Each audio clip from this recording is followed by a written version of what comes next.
So, dites-nous un petit peu sur votre île. Comment c'est de vivre à Kerkena? Qu'est-ce que les communautés là-bas, comment elles vivent? Et bon, on va commencer par ça.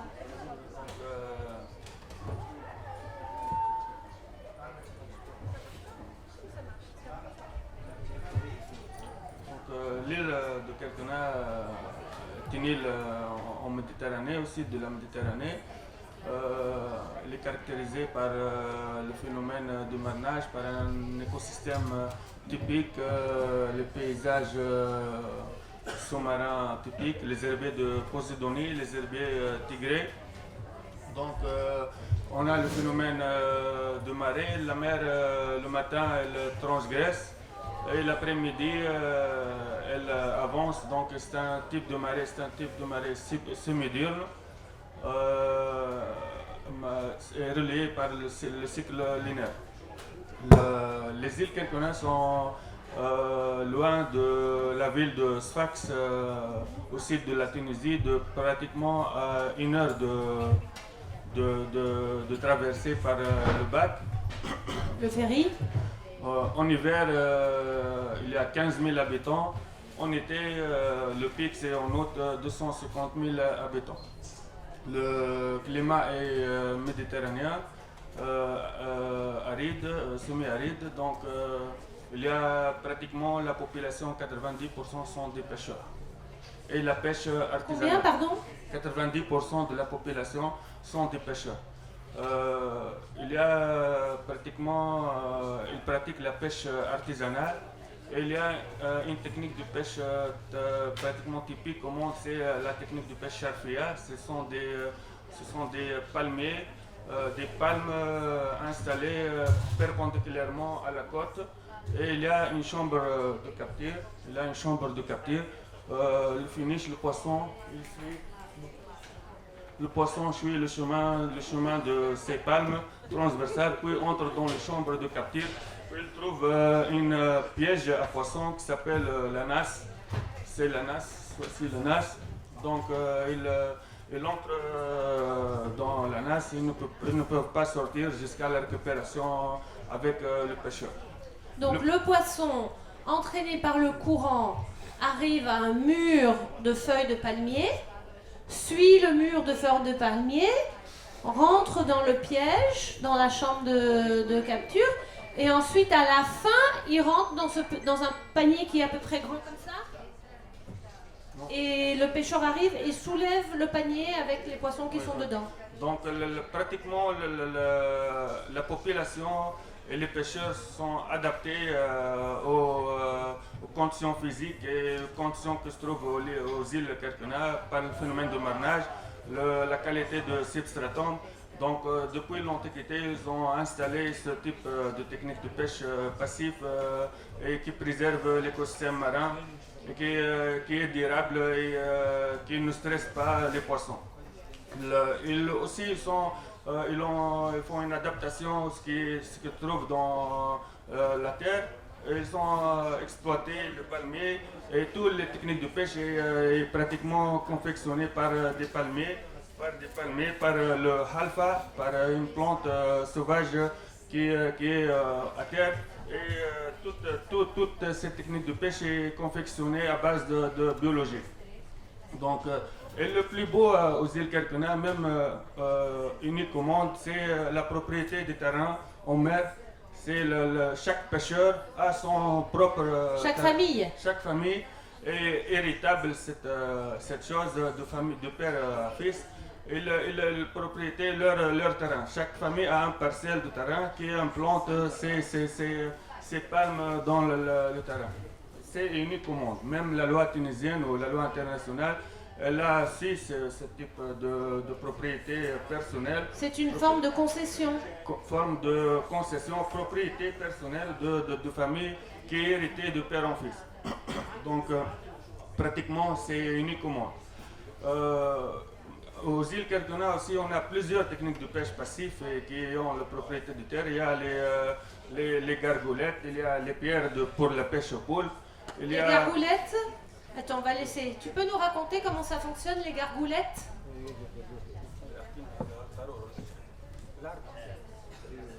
بالنسبة للجرجولات هي مصنوعة من الطين طبيعية نرميها في البحر. القرنيطة تهز المأكولة نتاعها طبيعية تاخذها منين تحب هي وتجي في وسط القارورة وتدخل في وسطها تقعد ثم غاديك نكبيها حتى لين يجي البحر يبيز. Il dit que les gargolettes ou les pierres sont fabriquées à base toujours de la nature, à base de l'argile. Donc ils mettent dans un écosystème, comme j'ai dit, riches, sont des écosystèmes riches en posidonie. Les pierres sont mettent pratiquement chaque pêcheur a sa parcelle en mer. Ils mettent ces pierres et les poulpes se cachent dans les pierres.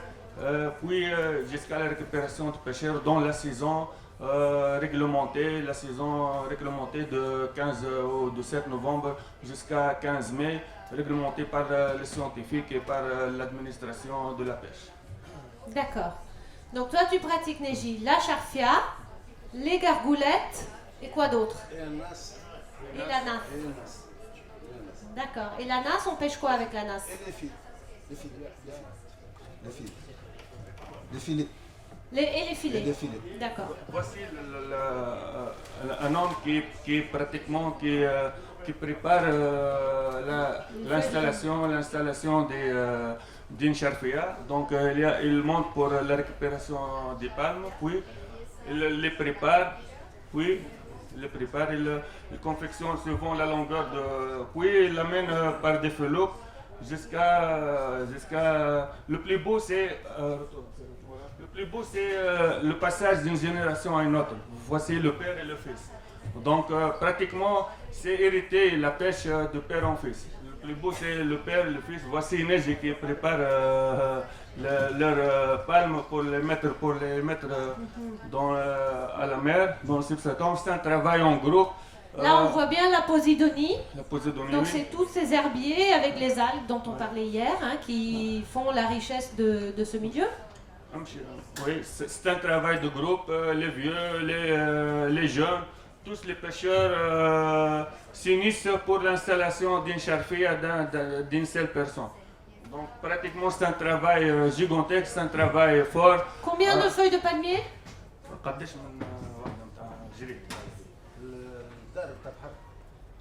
الشرفية هي فيها أنواع من 7 وانت حتى الليل توصل للدار. هي الشرفية توصل لدار برك. الدار برك تاكل بحال 3000 كعبة جري. 3000 feuilles de palmier pour une charfia. Charfia et beaucoup de chambres de capture. Beaucoup de chambres de capture. Car comme on a dit dans le premier chemin, il y a le chemin, puis il y a les chambres de capture confectionnées par des filets et tout. Et il y a les nas, tous ces 3000 feuilles de palme. 3000 feuilles de palmier. Et combien de charfia sur Kerkena? Il y a pratiquement 4000. 4000 charfia, chacune 3000 feuilles de palmier. Mais maintenant... Ça fait beaucoup de charfia. Beaucoup de charfia. Les palmiers, il n'y a pas assez de palmiers. Donc vous allez chercher les feuilles de palmier ailleurs. À Gabès. Oui. Mais maintenant, cette technique de pêche est menacée. Et, on passe par les espèces pêchées. Oui, passe. Les espèces pêchées par la charfia, pratiquement, il y a une grande biodiversité. Les nas récupèrent tous les types de poissons. Vraiment, c'est une technique de pêche typique pour préserver la biodiversité, pour préserver l'écosystème marin. Ce sont les espèces pêchées suivant les saisons. On trouve le poisson pêché sans stress jusqu'à la récupération des pêcheurs. On avance. Parce que le poisson nage, stresse, il ne stresse pas, il est pris vivant. Et avec l'estomac vide. Les charfias sont des pêcheries artisanales intégrées dans un écosystème. Donc, ils font la délimitation des réserves abritées de chalutage, sélectivité des pièges à poissons et la protection des juvéniles, la fonction de surveillance des pêcheurs, la qualité des captures, absence de stress, vitalisation des économies oasiennes, les palmes, fixation des populations dans leur localité locale, la cohésion sociale, la distribution locale ou régionale, faible production de carbone. Donc pratiquement c'est une technique de pêche qui englobe tous les bienfaits de l'environnement. C'est un élément aussi clé du patrimoine maritime tunisien. Il maintient un savoir-faire ancestral, comme j'ai dit, c'est hérité de père en fils. Donc aussi c'est un savoir-faire culinaire. Donc un sauvegarde d'une culture culinaire. Aussi c'est un élément clé du patrimoine. Elle préserve un capital paysager avec la présence des oiseaux et des aviphones. Mais c'est une pêche menacée. Voilà, donc c'est une pêche menacée.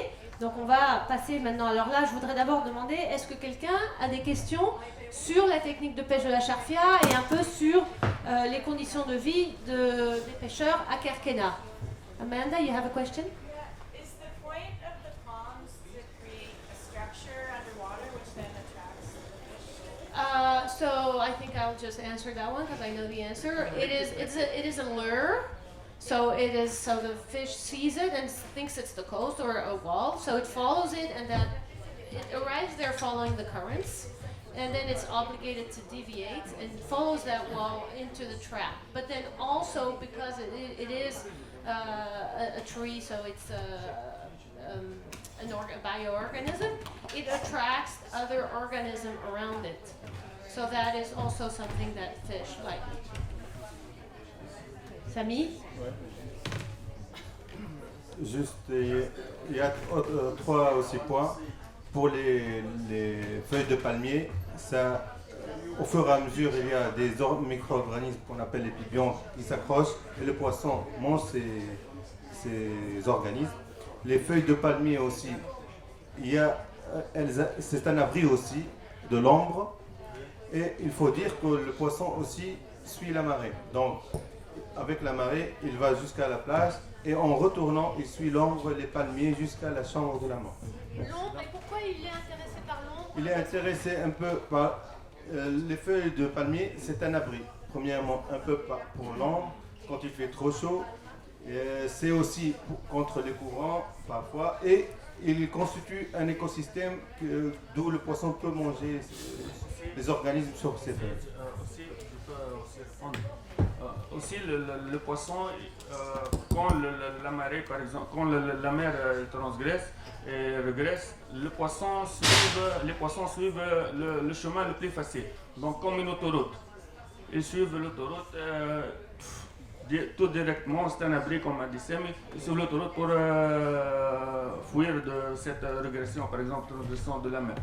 Aussi les herbiers, les palmes, les feuilles de palme, ils emmagasinent les phytoplanctons et le plancton, donc le poisson cherche de la nourriture. En plus, les juvéniles de poissons sont enclavés dans ces feuilles de palme qui restent mouillées lors de la transgression de la mer.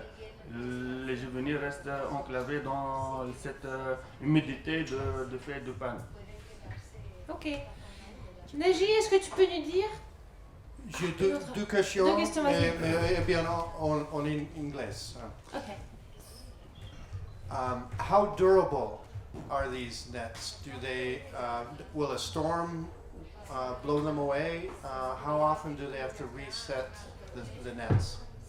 Neji, ces feuilles de palmier, elles restent combien de temps? Les tempêtes, elles les enlèvent ou pas? Combien de fois il faut les remplacer? Est-ce que c'est des arbres de pêche très résistants au climat?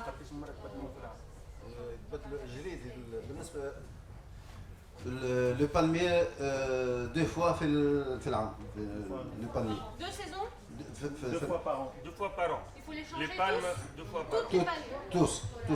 Toutes Les palmes changées 2 fois par an. Tous les palmes ont changé, 2 fois. Mais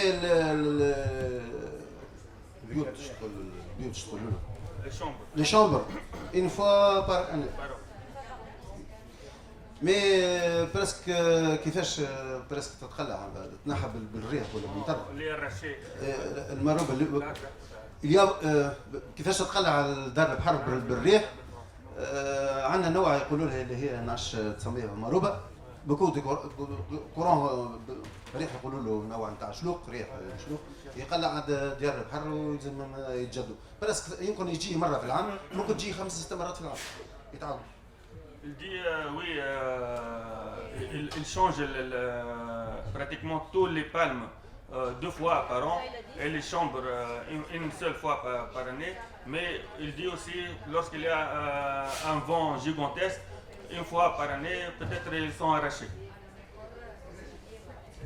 A lot of work. Second, Michelle. Rubén. Sí, mi pregunta, yo nosotros tenemos, simultáneamente en México tenemos ese tipo de trampa? trampas, le llamamos nosotros. ¿Cuántos metros de largo How tienen? long? Oui, c'est long de combien? La longueur de la charfia? La longueur de Charfia presque 200-300 mètres. De Charfia, de une. Une. Et ça dépend où. Le 3 et 7 presque حتى كيلومتر. 1 kilomètre, de 200 à 1 kilomètre, suivant la profondeur. Depende mucho de dónde está, ¿no? Según cómo que es que el camino. Pero puede ser desde 200 metros hasta 1 kilómetro. Y el tamaño del corral, la malla o la red que usan, ¿de qué tamaño es? La maille de la chambre de capture, elle est grande comment? المايل مايل 24 24. 24 24. 24 مليمتر مليمتر. Antonio. Sí, sí, es igual. Tengo una curiosidad, Eh. muchas curiosidades, pero quería...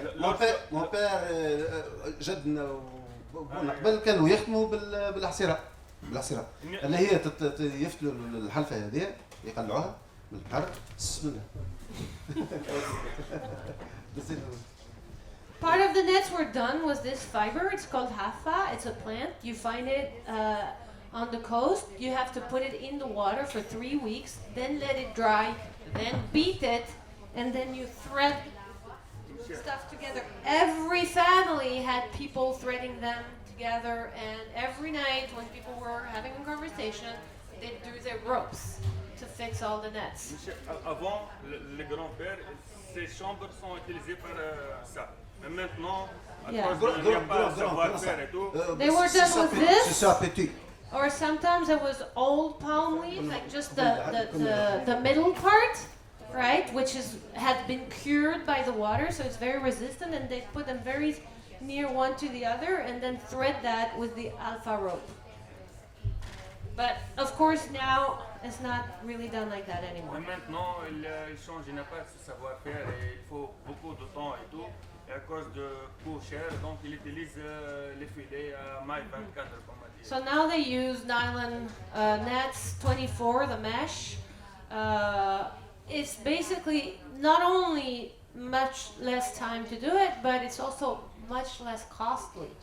So for them, with diminishing fisheries, but then we'll talk about that, it's they can't make a living if they do it the old way anymore. C'est ça. Attends, on a d'autres questions, on va faire répondre aux questions d'abord. Vas-y, monsieur. Deux petites questions. Est-ce que le chemin principal va jusqu'à la plage, jusqu'à la côte, ou pas? Est-ce qu'il y a un espace entre la plage et le début du chemin principal? Et à quelle fréquence le poisson est-il récupéré dans la chambre de capture? Tous les jours, tous les mois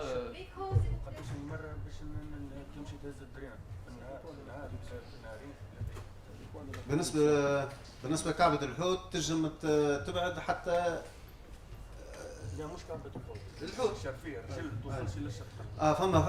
فما ديار صغار على الشط قريب الشط يوصلوا للشط.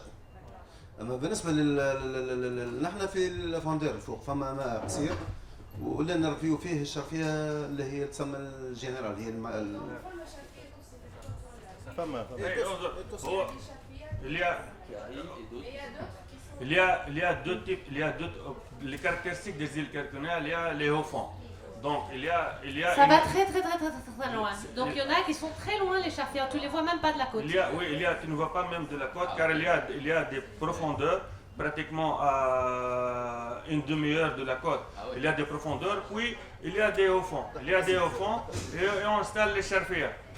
Il y a des hauts-fonds, on installe les charfias. C'est les caractéristiques pratiquement des îles Kerguelen. Il y a des profondeurs, pratiquement à une demi-heure ou à 45 minutes. Puis il y a les hauts-fonds où les gens aussi installent des charfias. Et il y a des charfias juste près de la côte. Ça diffère souvent la qualité des poissons, le calibre des poissons et tout.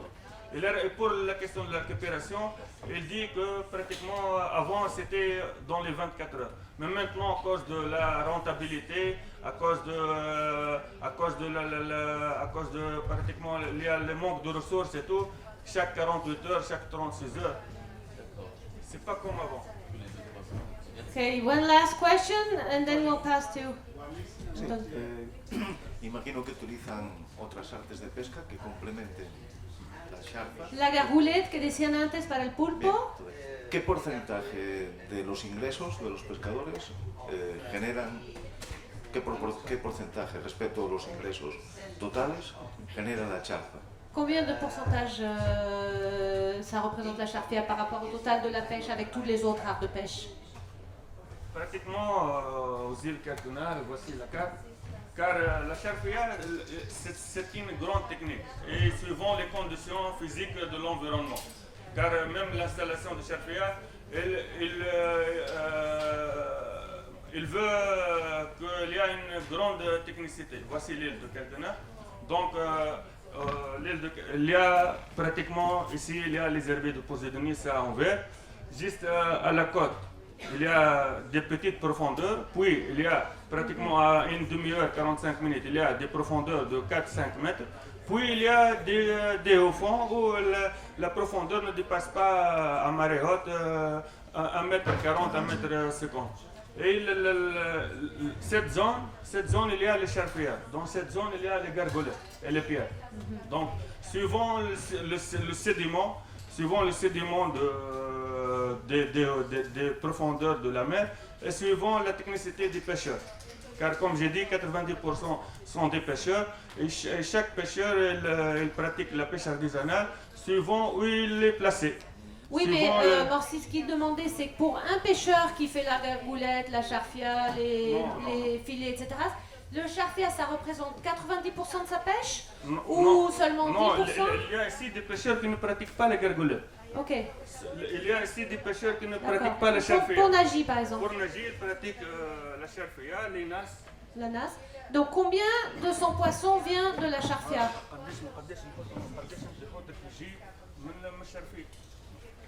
معناها مثلا انت تصطاد 10 كيلو من الغزل ومن الشرفيه ومن كذا، قداش الشرفيه يمثل لك 4%، 10%؟ لا، بالنسبه للشرفيه تعطي الانتاج نتاعها على الاقل 50% على الانتاج الكل، خاطرش الانتاج الاخر يعطيك مواسم بعد 3 شهور الموسم ولا 4 شهور انت الموسم انت والناشئ، والشرفيه تبقى ديما نجدوها ونخليوها تدور ديما. Il dit que la charfia, elle pêche pratiquement toute l'année.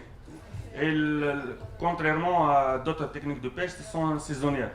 Donc, il fait le calcul pendant toute l'année, c'est 50%. La charfia, pratiquement toute l'année, elle est rentable, elle est installée, elle récupère les poissons. Malgré sa faible rentabilité, on va parler sur les menaces après. Ok. Donc, last. Very small. What is the tidal change? The daily, how big a tide change is there every day? Sur les marées, alors quelle est la hauteur des marées? Parle-nous un tout petit peu très court sur les marées.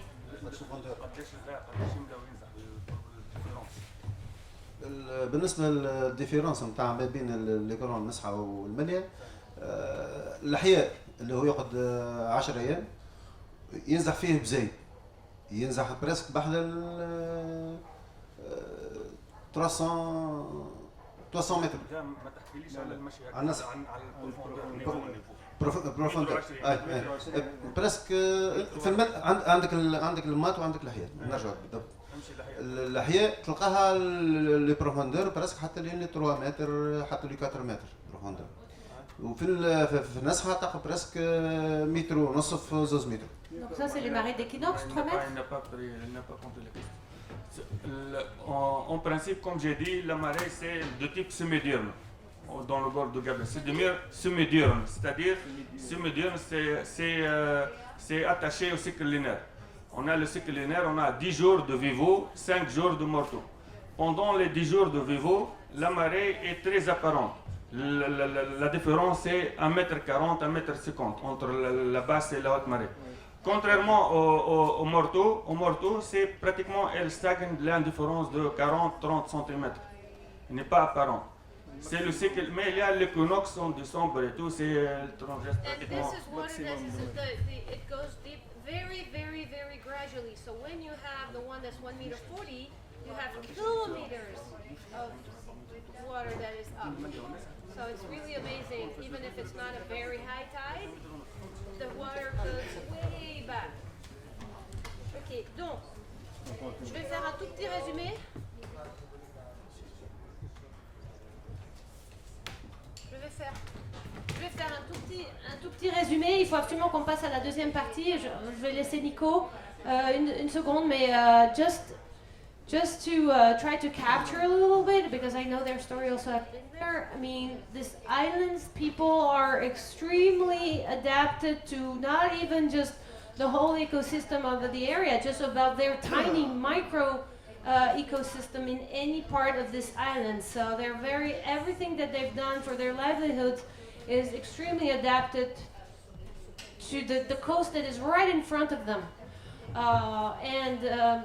They're all fishermen. When she said, is he also a fisherman? Yeah, we're all fishermen. You don't even ask the question. Everybody's fishermen. But they're also all farmers. So everybody has their gardens, everybody has their plantation, and traditionally there was always a palm tree, because the palm tree is life.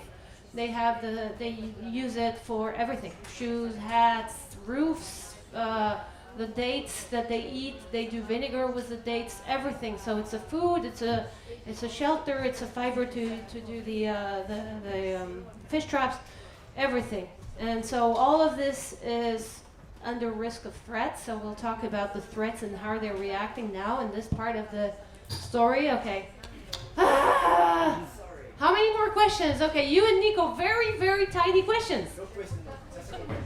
Okay, tell us.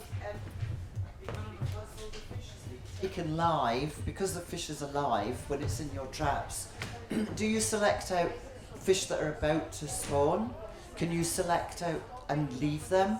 Or is there a principle amongst all the fishermen that you don't kill fish which are about to reproduce? Yeah, just a comment. It's like we sitting there and telling the story. There's so much similarity. The only difference is the material that they are using, and in the names. In South Africa, we call it, where he comes from, we call it kraals. It's like the same. In other parts of our country, we call it favors. So it's very much similar. Everything is similar. The transmission from generation to generation, all of it are the same.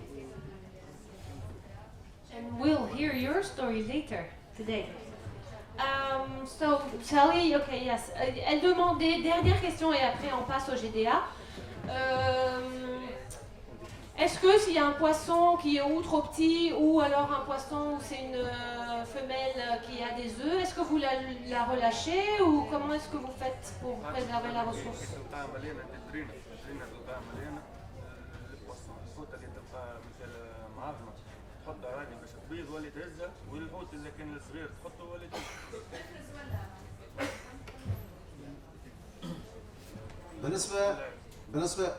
بالنسبه للعمليه هذه، الحوت راهو هو ما عادش الدرينه تقعد مع بيض، راهو قل ياسر، وقع برشا خدمه فيه البحر وخذا اكثر من طاقته، ما عادش تلقاه الدرينه مليانه، تلقى شويه والسوم غالي. اما بالنسبه للمشيات نحن يجيونا مره في العام، فور اكزومبل اون فوا بار اني. المشي نتاع الميله، المشي نتاع القرنيط، المشي نتاع الشواوي، المشي نتاع الوراثه، مشي الكحله اللي هي تقريبا ما عادتش الكحله. صعيب شويه باش نجم نحي الكعب اللي بالعظم. اما بالصغير نتاع الحوت الكل نحيه. صغير الحوت كل ناحيه. عندنا غساله مصنوعه بهذه، وقت اللي تحطها في البحر وتصب الحوت الجويد كله يخرج وحده. اما بالنسبه للحوت العظام راهو نستعملوه. Il dit qu'ils ont une technique de sac, comme un sac confectionné par ce type. Et il y a une grande maille et automatiquement quand il encaisse le piège dans ce sac, les petits poissons ils retournent à la mer. Mais il dit aussi qu'à cause de la rentabilité et à cause de la manque des ressources, maintenant, avant, il laisse les poissons qui ont des œufs pondre en mer, mais maintenant, à cause de la manque de rentabilité, le coût des poissons et tout, il récupère les poissons. Alors, on va parler alors, comme on a utilisé beaucoup de temps, on va raccourcir on va passer au GDA. Ce que j'aimerais, les menaces, parce que sinon on ne va pas avoir le temps, on a encore 10 histoires à écouter. Alors, qu'est-ce qui s'est passé avec le chalutage illégal et comment est-ce que ça a commencé à détruire la ressource et la richesse de la biodiversité dans les îles Kerkena? Oui, comme on a parlé des bienfaits de cette pêche, mais il y a, à cause de la mondialisation, à cause de l'augmentation de l'effet de pêche et tout, il y a des menaces à cette pêcherie fixe qui préserve l'environnement, l'écosystème typique des îles Kerkena, comme la pêche illégale avec le chalutage. Aussi, il y a l'élévation au niveau de la mer. Et aussi, il y a, par exemple, avant, il y a les oasis et on récupère les palmiers de l'île Kerkena. Maintenant, à cause de la sursalinisation des terres, il y a la mort des palmiers. Et maintenant, il y a aussi, on apporte les palmiers d'autres régions et c'est coûteux. Et ce qui a mené à faire entrer de nouvelles technologies à cette technique de cerfia. Maintenant, il n'est pas installé par des techniques de pêche biologiques, mais on a instauré les filets de polyester, les filets en plastique, et les nasses, même les nasses sont en plastique ou en fer.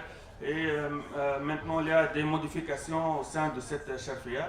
Alors, il y a des initiatives associatives qui font pour la valorisation de cette technique de pêche qui a diminué, il y a une diminution de la rentabilité de la nasse, il y a un délaissement des jeunes qui ont pratiqué la pêche illicite pour le gain facile et le gain rapide. Il y a des initiatives de notre association qui a instauré pour récupérer le manque à gagner de ces pêcheries par la pescatourisme, pour amener des touristes pour aller pêcher avec les pêcheurs et pour récupérer ce manque à gagner, pour installer les jeunes à ce savoir-faire. Aussi le GDA, le groupement de développement des pêcheurs. On retourne un petit peu en arrière. La pêche, le chalut illégal. Ça fait combien de bateaux qui font du chalut illégal? Il y a pratiquement 2000 bateaux de pêche côtière qui pratiquent le chalutage à des profondeurs basses et qui arrachent tout. Ils arrachent tous les herbiers. Toutes les herbiers et qui ne laissent pas les poissons entrer dans les cerfias. De telle façon, il y a une diminution de la rentabilité du cerfia et il y a un délaissement de cette technique et de ce savoir-faire pour l'installation et pour la pêche à cette pêcherie fixe. Et donc quand les pêcheurs de ce village de Ouled Esdin ont vu ça et ont vu qu'il y a la rentabilité qui est diminuée et que les positifs, qu'est-ce qu'ils ont fait?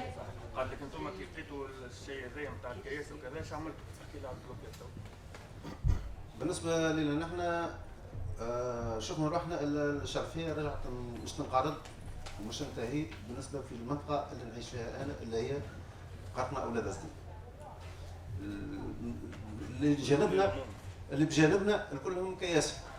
بالنسبة للمنطقة نتاعنا عاملين جديها ومنبهين عليهم يخدموا كان الحاجة التقليدية. كيف الغزل، كيف الدرينة، كيف القرقولات، كيف الشرفية. عاد وقت شفنا روحنا كيما هكا حبينا عملنا تعاملنا مع بعضنا وعملنا ريسيف مع ليونس صفاقسطينة برسك بواحد 1000 كعب ورميناهم في البحر. Il dit que il appartient ici pratiquement à ce village, Ouled Azdin, il s'appelle Ouled Azdin. À ce village, ils sont pratiquement 100 pêcheurs et qui l'ont décidé faire face à ce chalutage et l'ont fait la constatation de cette diminution de rentabilité, de cette attaque de chalutage.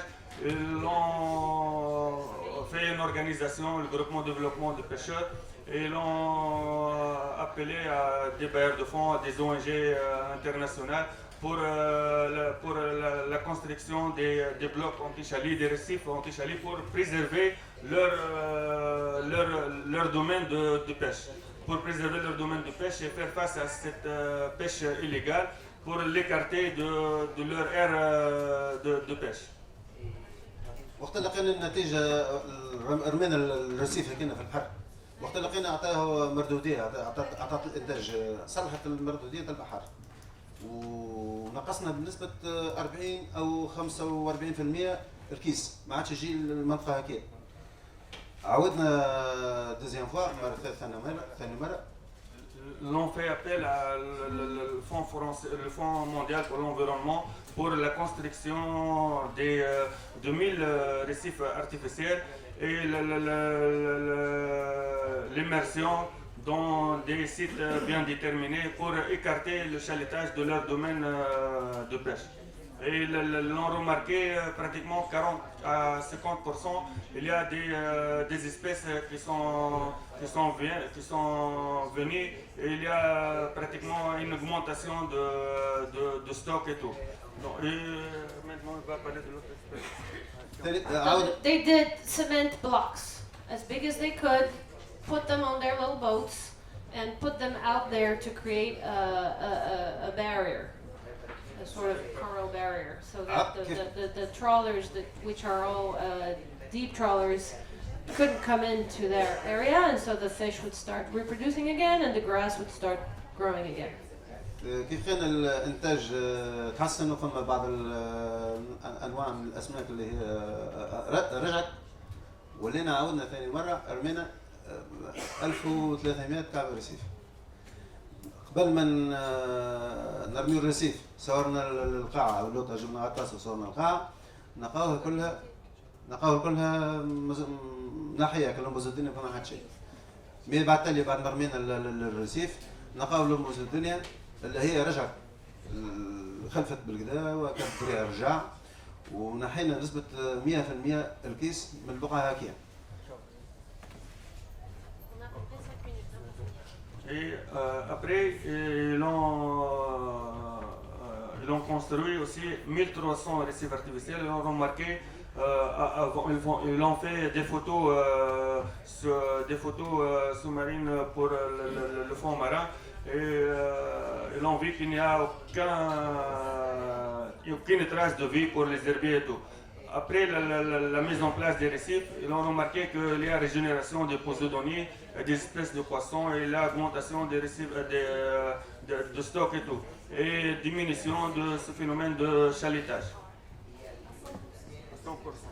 Donc, quand ils ont commencé à faire ça, comment est-ce que la communauté a changé? Comment est-ce que la mentalité des personnes a changé?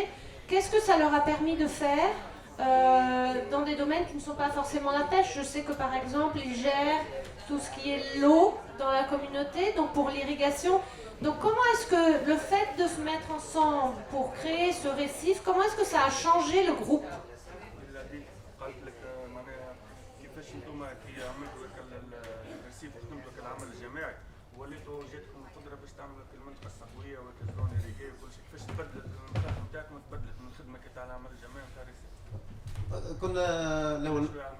كنا لأول مرة قبل ما نبداو الجمعية كنا كل فلاح يخدم على روحه وحده ومن نتلاقاو بريز اكزامبل في البحر ولا في القهوة ولا بعيد. شفنا روحنا تدرينا بالمشاكل نتاع الكيس وكل مرة نلحموا روحنا شوي حتى لين جات فكرة الجمعية. كيف كونا عملنا جمعية بدينا نشطوا في الجمعية غاديكا وخدينا رمينا الرصيف وشفنا نجحنا بالزهر عطانا الشانس خاطرش نخدموا بر وفي البحر، نهار النو ونهار الراحه ونهار نرتاحوا ونبدلوها في لحم البريه، زيتون وعنب وغنم Je dis que avant, chacun travaille seul, travaille son terrain en mer ou en terre seul, et se rencontre seulement au café ou de passage et tout. Mais après, cet objectif et l'aboutissement au résultat de l'élimination des chaletages et la récupération de leur écosystème et leur terrain de pêche, ils sont soumis d'accord pour la création d'un groupement de développement agricole et pourquoi pas le travail en terre comme en mer. Et là, maintenant, il y a une zone irriguée, il y a des parcelles, ils gouvernent même le partage de l'eau. Il y a un responsable, et il y a la production des figuiers, des raisins et des oliviers. Et ils maintiennent le palmier et ils font l'agriculture en terre et en mer. Ils ont la chance de pratiquer l'agriculture en terre et en mer. Même leurs femmes, ils travaillent la terre et ils pratiquent l'agriculture et ils valorisent les produits du terroir et tout. Donc, comme on n'a pas beaucoup le temps, je vais faire un résumé. Je vais laisser Andrea poser une question et on prendra une seule question si quelqu'un en a. De toute façon, on aura l'occasion d'en reparler demain matin, puisque demain matin, on va refaire le point sur toutes les histoires que nous aurons écoutées aujourd'hui. Donc, ce que je voudrais dire, c'est que ce groupement de développement agricole, bon, c'est la formalité que cette association a prise, parce que c'est ce que le gouvernement tunisien auquel il pouvait donner une reconnaissance. Mais ils ont vraiment pris le contrôle de leur futur. Donc, ils sont tous aussi agriculteurs. Ce qu'il faut savoir, c'est que dans l'île, il y a des programmes d'irrigation et il y a des subventions qui sont données pour les gens qui font de l'olivier. Tous ceux qui font de l'olivier ont tendance à couper leurs palmiers. Eux, ils ont vraiment une démarche beaucoup plus complète où ils réfléchissent à l'écosystème complet et même à terre. Ils préservent le plus possible l'écosystème. Donc ce sont pratiquement les seuls qui font des oliviers sans couper les palmiers. Parce que quelque part, en faisant cette démarche, le fait que le palmier soit aussi central dans leur culture, comme je disais, ça sert absolument à tout. Ils ont quelque part compris que c'était important de préserver le palmier. Et donc même à terre, les éléments qui sont essentiels et qui sont centraux à leur culture ancestrale, eh bien ils essayent de les préserver. Donc c'est ce que je voulais dire un petit peu comme résumé. Andrea va poser une question, puis on prendra une question parce que nous avons déjà 45 minutes de retard et c'est la première histoire. Hi. Okay, I have a question I want you to try to answer quickly, but maybe tomorrow we can come back to it. So I want to know what your grandmother or grandfather would say to your grandchildren if he was still here today, with what you've described, and what would he say about what needs to be done? Alors, c'est une question. Qu'est-ce que son grand-père dirait à ses enfants aujourd'hui par rapport à tout ce qui est en train de se passer? Qu'est-ce qu'il lui dirait sur la situation et qu'est-ce qu'il lui dirait sur ce qu'il faut faire?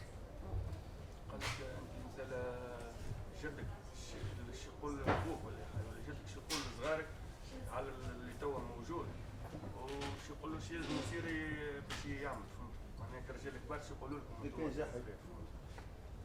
على الوضعيه الحاليه يشوفوا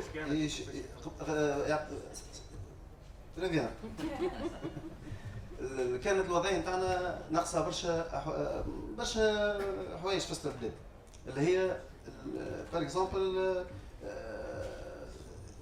السقاله ندخلوا منها للبحر. كل بحر خذا دفع من امكانيته قيمه كل واحد واش دفع باش ندخلوا للبحر باش ما ندخلوش للبوكودو الاول. هني كنا نعديو في الفيزيتا برسك 5 كيلومتر ولا 6 كيلومتر والبعض منا الشطر يقعد في الثنيه ينزح عليه الماء ولا النوم ما يجيش ترسيلو كان الشهر الجاي. هذا حاجه ثانيه.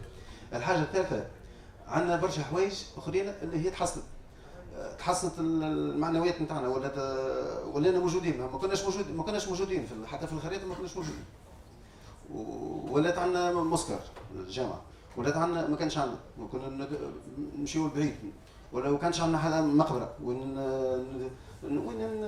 وما كانش عندنا برشا حوايج كياس وين نمشيو للمرسى نتاعنا، والدوله ولات تغزر لنا بنوعيه اخرى، بيقول لك نحن الناس ولينا نحبوا نطمحوا باش نخدموا باش شافونا بيكون الناس نشطوا، الناس تحب عندها طموح، وقفت معنا وكملت عطينا خدينا المنطقه السقويه اللي فيه تقريبا بحد 90 هكتار وتصلحت. تو الجدود نتاعنا وباتنا ومادنا يقولوا لنا انتم بريسك تسموا عايشين في نعمه اخرى.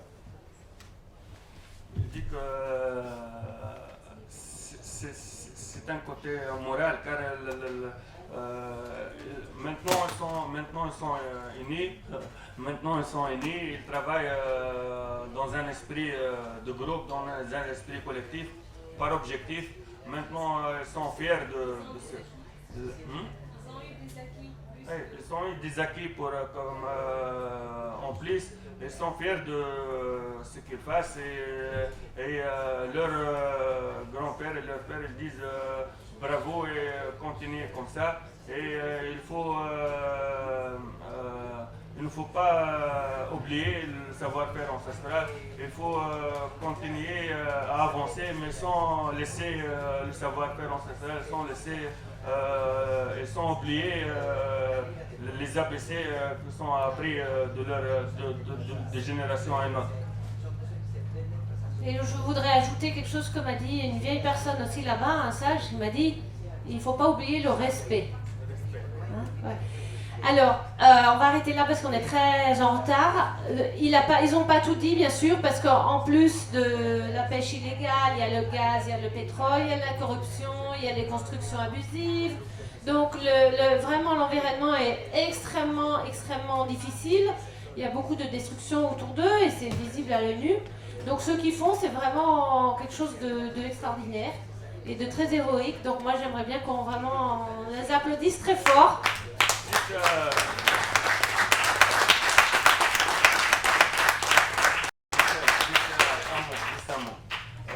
Je pense que l'exemple de l'association de village d'Olé d'Asdin, c'est un exemple typique de réussite de travail en commun entre population locale, entre un apport scientifique de l'assistance technique de notre association en tant qu'expert de l'environnement marin, aussi par les ONG internationales.